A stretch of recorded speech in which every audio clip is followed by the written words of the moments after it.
माझं नाव अंजली. बाहेरून पाहणाऱ्या कोणालाही माझं आयुष्य एखाद्या सुंदर स्वप्नासारखं वाटेल. शहरातल्या एका अत्यंत पॉश भागात आमचा एक खूप मोठा बंगला आहे. दारासमोर उभ्या असलेल्या महागड्या गाड्या, घरात काम करायला नोकर-चाकर आणि सोबतीला श्रीमंतीची सर्व साधनं. पण या सगळ्या चमचमणाऱ्या दुनियेमागे एक प्रचंड शांतता आणि एकटेपणा लपलेला होता. माझा नवरा सुशांत शहरातला एका खूप मोठा आणि यशस्वी बिझनेसमन. तो जितका त्याच्या कामात हुशार होता, तितकाच तो कौटुंबिक आयुष्यात माझ्यापासून दूर गेला होता. त्याच्या सकाळी सुरू होणाऱ्या मीटिंग्स, बिझनेस टूर्स आणि रात्रीच्या लेट नाईट पार्ट्या या सगळ्यात मी त्याच्या आयुष्यात कुठेतरी खूप मागे पडले होते. सकाळी तो निघून गेला की दिवसभर त्या मोठ्या घरात मी एकटीच असायचे. भिंतीवर सजवलेल्या महागड्या चित्रांशी बोलायचं की त्या मोकळ्या शांततेला आपलंसं करायचं, हेच मला कळायचं नाही. सुशांतच्या श्रीमंतीमुळे आमच्या घरी पाहुण्यांची आणि त्याच्या मित्रांची कायम उठ-बस असायची. आमचं घर खूप मोठं आणि आलिशान असल्यामुळे वीकेंड आला की सुशांतचे मित्र नेहमी आमच्याकडेच जमून पार्ट्या करायचे. त्या पार्ट्यांमध्ये मोठ्या-मोठ्या गप्पा, महागडी दारू आणि जोरात चालणारं संगीत असायचं. मी एक चांगली गृहिणी म्हणून त्या सगळ्या पाहुण्यांसाठी उठ-बस करायचे, स्नॅक वाढायचे आणि बाजूला होऊन शांतपणे पाहत राहायचे. त्या गदारोळातही मी स्वतःला खूप एकटं अनुभवायचे. पण सुशांतच्या त्या सर्व मित्रांमध्ये एक माणूस असा होता, जो या गर्दीपेक्षा पूर्णपणे वेगळा होता. अमित. अमित सुशांतचा खूप जुना आणि जवळचा मित्र होता. तो सुशांतसोबत बिझनेस पार्टनरही होता. दिसायला रुबाबदार, स्वभावाने अत्यंत शांत आणि अतिशय समंजस.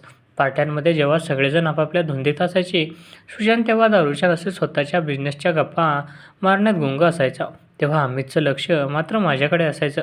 मी थकले आहे का? मला काही त्रास होतोय का? हे तो लांबूनही ओळखायचा. एका पार्टीत रात्री नेहमीप्रमाणे सुशांत त्यांच्या मित्रांसोबत गप्पा मारण्यात व्यस्त होता. मी किचनमध्ये सर्वांसाठी ड्रिंक्स आणि स्नॅक तयार करत होते. अचानक अमित किचनमध्ये आला. त्याच्या हातात एक रिकामा ग्लास होता. तो माझ्याकडे पाहून खूप हळुवारपणे हसला आणि म्हणाला, अंजली, तू सकाळपासून धावपळ करतेस. चेहऱ्यावर प्रचंड थकवा दिसतोय. बाकीचे सगळे इथे मज्जा मारतात आणि तू एकटीच काम करतेस. तू ठीक आहेस ना?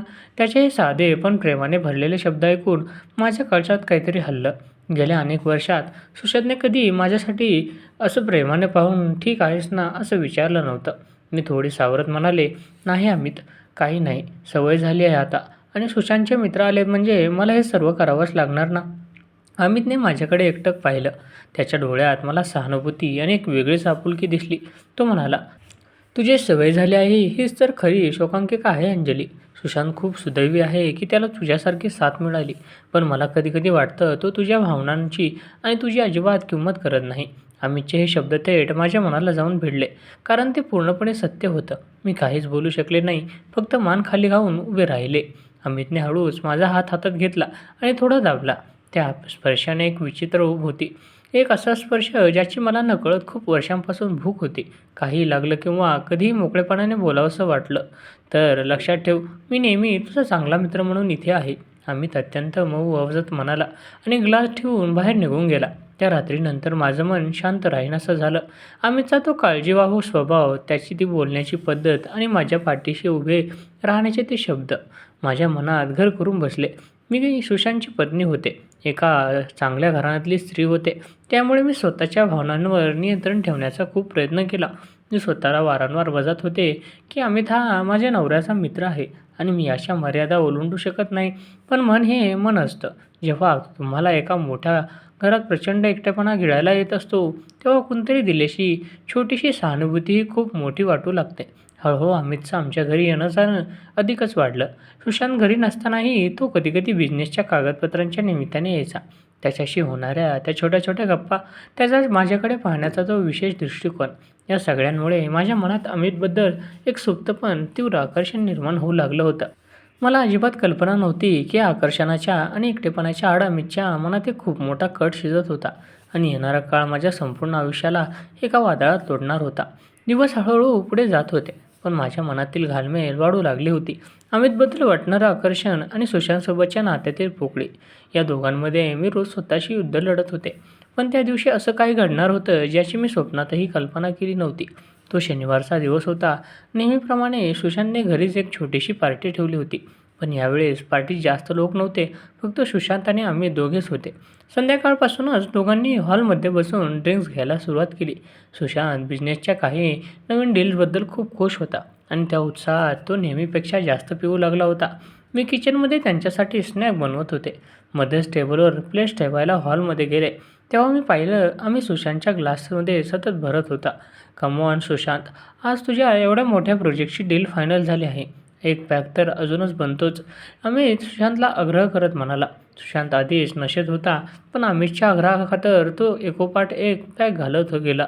सुशांतच्या बिघडणारी स्थिती पाहून मी काळजीपोटी अमितला हळूच म्हणाले, अमित, आता सुशांतला अजून देऊ नकोस. त्यांना आधीच खूप चढली आहे. तब्येत बिघडेल त्यांची. अमितने माझ्याकडे पाहिलं. त्याच्या चेहऱ्यावर एक वेगळंच गूढ हास्य होतं. तो अतिशय हळू आवाजात म्हणाला, तू काळजी करू नकोस अंजली. मी आहे ना सांभाळायला. रात्रीचे जवळजवळ 12 झाले होते. सुशांत पूर्णपणे बेधुंद झाला होता. तो सोफ्यावरच आडवा झाला आणि काही वेळातच त्याला गाढ झोप लागली. तो इतका नशेत होता की त्याला आजूबाजूला काय चाललं याचं काहीच भान नव्हतं.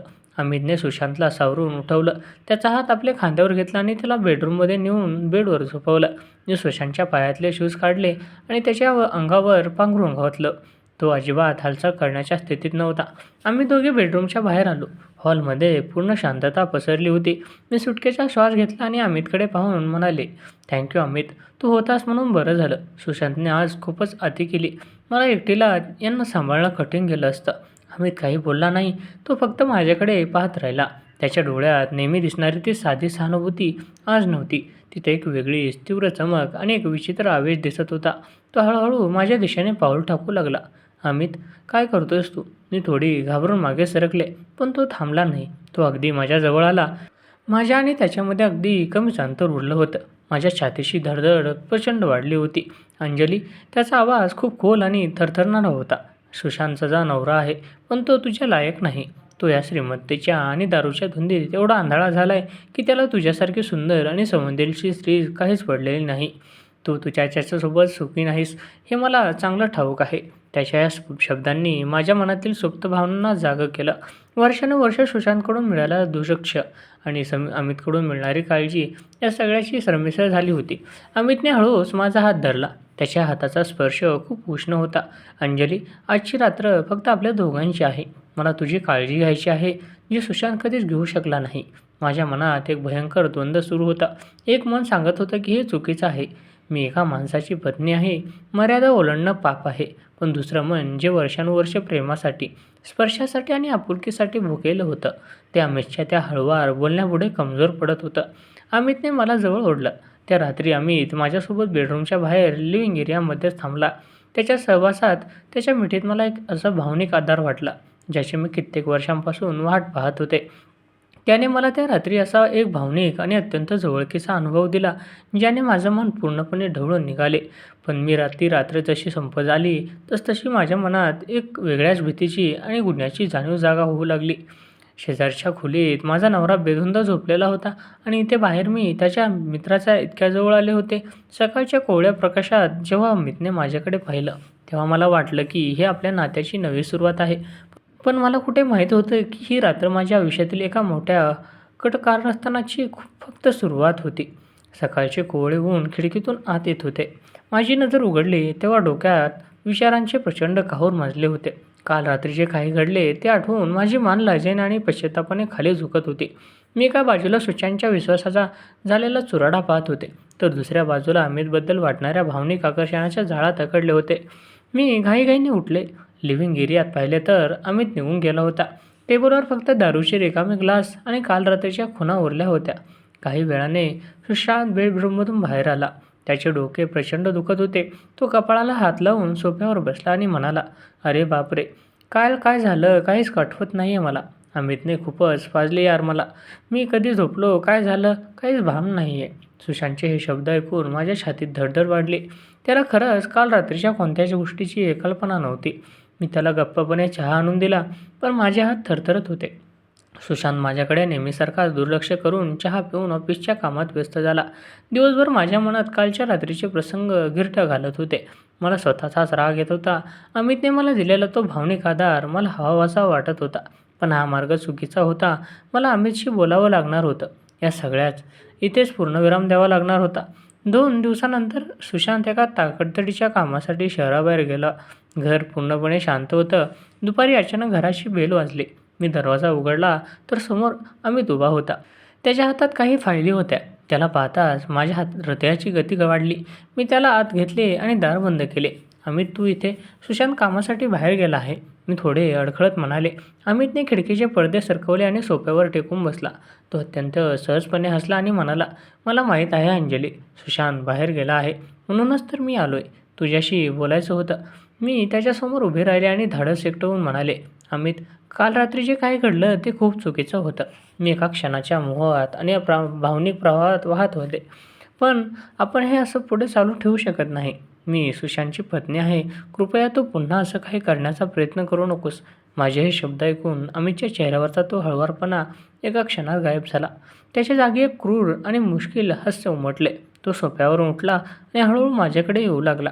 "अंजली, तू खरंच खूप वेडी आहेस." अमित थंड आवाजात म्हणाला. "तुला काय वाटतं, काल रात्री जे घडलं ते निव्वळ एक अपघात होता? किंवा मी तुझ्या प्रेमात पडलोय म्हणून ते घडलं?" त्याचे हे शब्द ऐकून मला धक्का बसला.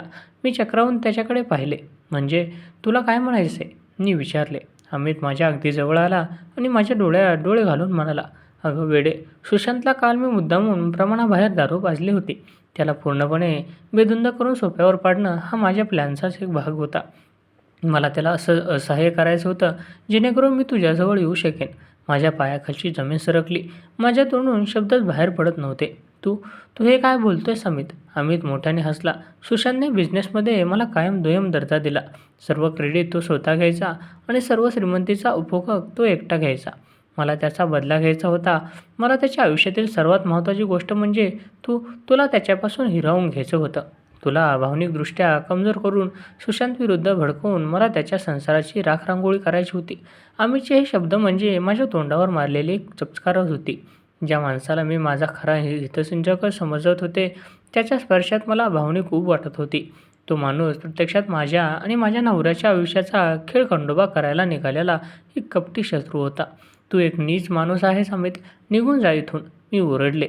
पण अमितच्या चेहऱ्यावरची भीती अजिबात नव्हती.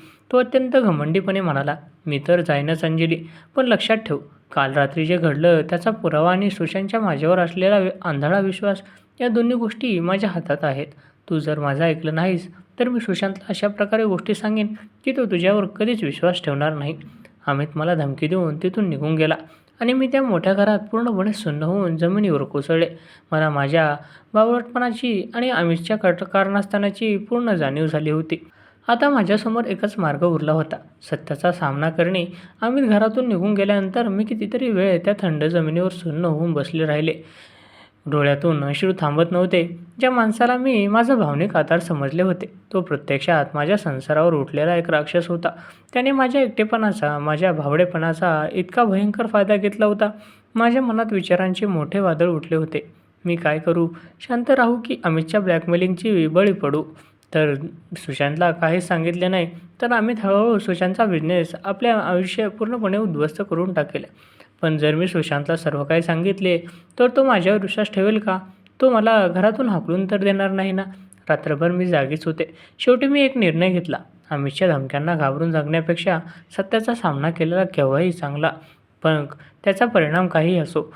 दुसऱ्या दिवशी संध्याकाळी सुशांत शहराबाहेरून परत आला. तो खूप थकलेला दिसत होता. नेहमीप्रमाणे तो हॉलमध्ये बसून फोनवर बिझनेसच्या गप्पा मारू लागला. मी एक ग्लास पाणी घेऊन त्याच्याजवळ गेले. पाण्याचा ग्लास त्याच्यासमोर ठेवताना माझे हात थरथरत होते.